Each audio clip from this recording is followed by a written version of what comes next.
Hola, esto es Aquí América, la revista de la actualidad del continente de France 24. Soy Natalia Cabrera y los invito a este recorrido por las noticias más importantes del continente esta semana. Hablamos del caso Odebrecht. El expresidente de Perú, Alan García, se suicidó cuando iba a ser detenido en el marco de las investigaciones por la trama de sobornos de la constructora brasileña en Perú.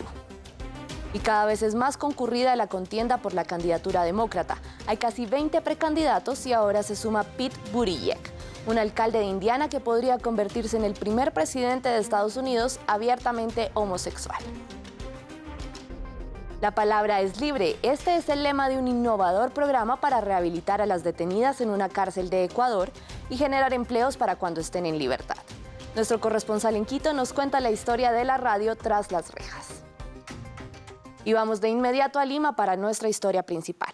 La muerte del expresidente Alan García, quien era investigado por su participación en la concesión de las obras de la línea del metro de la capital peruana a la constructora brasileña Odebrecht, que protagoniza el mayor escándalo de corrupción en la historia de América Latina, con casos en varios países, entre ellos desde luego Brasil, Panamá, Colombia, Ecuador, Argentina, entre otros.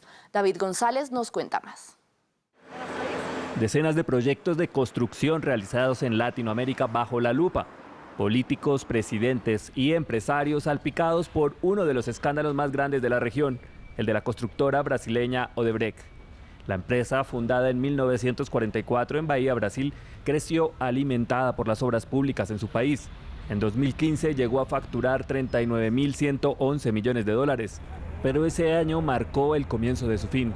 El nieto del fundador y presidente del grupo, Marcelo Odebrecht, fue arrestado por corrupción.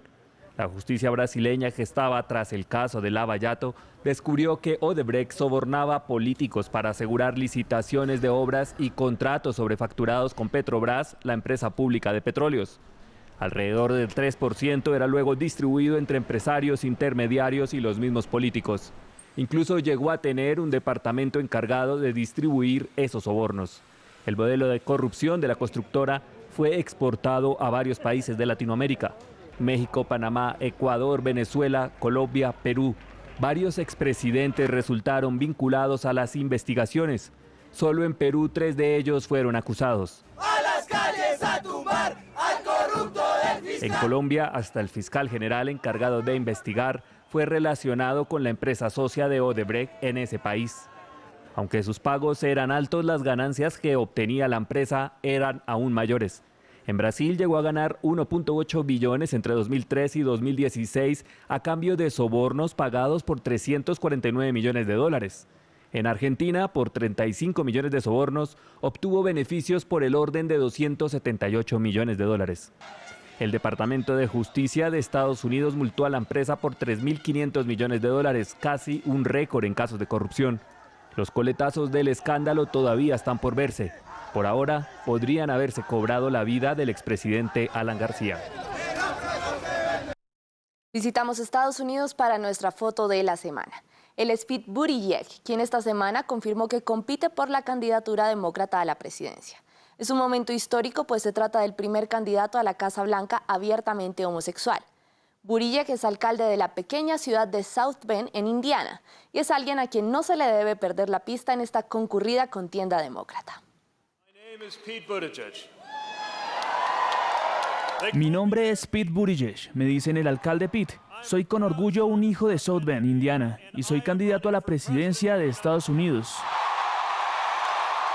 Como personalidades y pensadores políticos, Pete Buttigieg y el presidente Donald Trump son muy diferentes, pero lo que tienen en común es su amor por ser el centro de atención. El show actual en Washington es agotador. La corrupción, las peleas, las mentiras, la crisis debe terminar.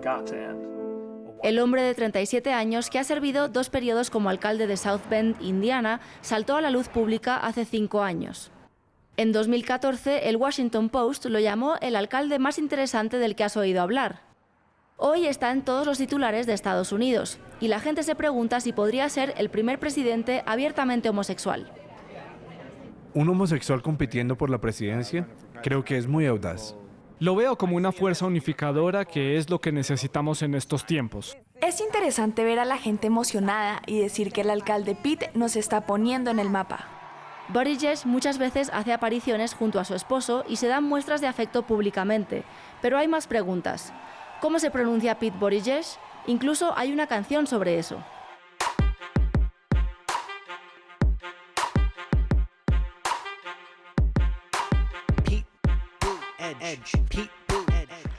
Buttigieg sirvió como oficial contra terrorismo en Afganistán durante 7 meses. Además, se graduó de Oxford y Harvard. Habla 7 idiomas, entre ellos noruego, árabe, francés y darí, una variante del persa que se habla principalmente en Afganistán. Ahora, mientras los demócratas dicen que esperan que Buttigieg sea capaz de ganar más de la mitad del país, aún hay mucha presión para que defina sus objetivos políticos.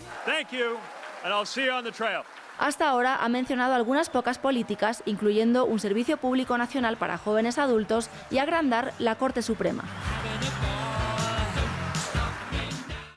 Y mientras el campo de batalla demócrata crece, Donald Trump recibió el primer reto dentro de su propio partido esta semana.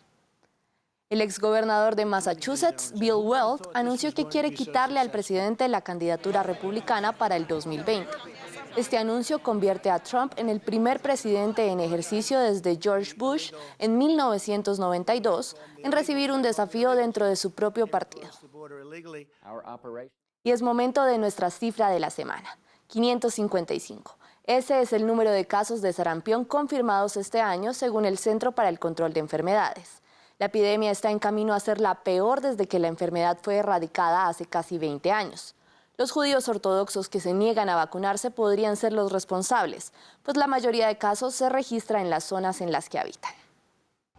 Cuando se trata de sarampión en Estados Unidos, este es el epicentro. Más del 90% de los casos reportados desde octubre son de Nueva York y del condado Rockland hacia el norte, principalmente en las comunidades judías ortodoxas. Las autoridades de la ciudad y del condado tomaron medidas drásticas para contener la enfermedad y declararon el estado de emergencia. Vetó a las personas que no hayan recibido la vacuna de estar en lugares públicos durante 3 semanas. No podrás salir o serás multado con $2,000 al día por violación. Decir que deberíamos esperar que alguien muera por esta enfermedad es increíble. ¿Deberíamos esperar que cientos de personas se enfermen?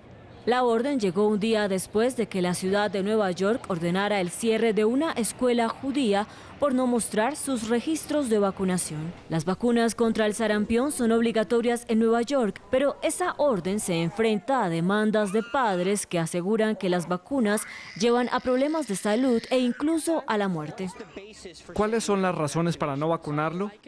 Puedo hablar y no sé si tengo el tiempo. Las medidas preventivas no son una razón para inyectar toxinas en el cuerpo de mi hijo. El antiguo y desacreditado mito de que las vacunas pueden causar autismo se ha convertido en una premisa entre los judíos ortodoxos, pero no por motivos religiosos, sino porque la comunidad ha caído presa de propaganda antivacunas y el contacto entre sus integrantes ha hecho que la enfermedad se propague rápidamente. Las autoridades sanitarias han tratado de cambiar esto al trabajar con organizaciones judías para informar y dar vacunas gratis. Cuando la gente se informa y escucha del líder rabino vacúnense, deciden vacunarse. Pero la epidemia ya está en camino a convertirse en la peor desde la erradicación del sarampión en 2000. En Venezuela esta semana un importante cargamento de ayuda internacional fue entregado a través de la Cruz Roja.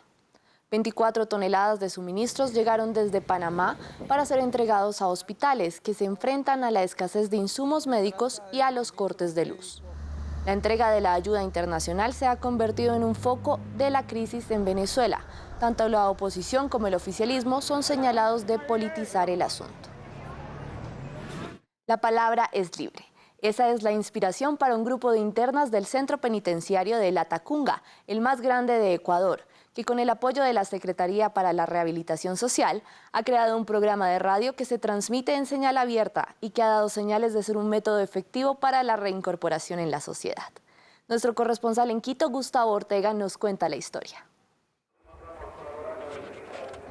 Ella es Paula, una joven privada de su libertad, sentenciada a 16 años. Apenas lleva 3 en prisión y aunque parece interminable, ella dice haber encontrado una salida. Cuando llegas a un lugar como estos, dices, no, o sea, tengo que hacer algo por mi vida.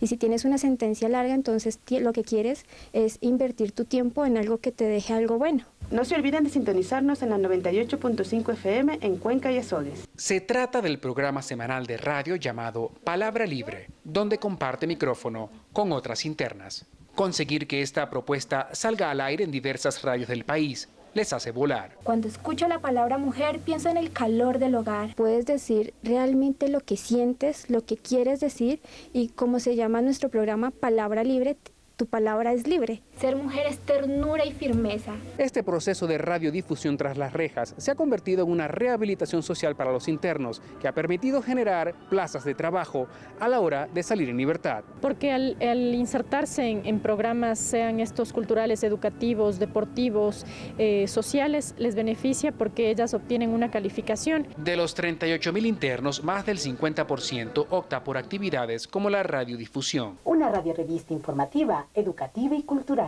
Luisa Plúas fue sentenciada a 12 años por asesinato. Consiguió su prelibertad a los 6 años por buena conducta y por excelente locutora. Gracias a Dios hay personas que creen en uno y como ves estoy trabajando aquí en la radio de la Asamblea Nacional y agradezco mucho a las autoridades y a las personas que creyeron en mí. El poder de la palabra transporta. Jamás te imaginas encontrarte un proyecto como estos.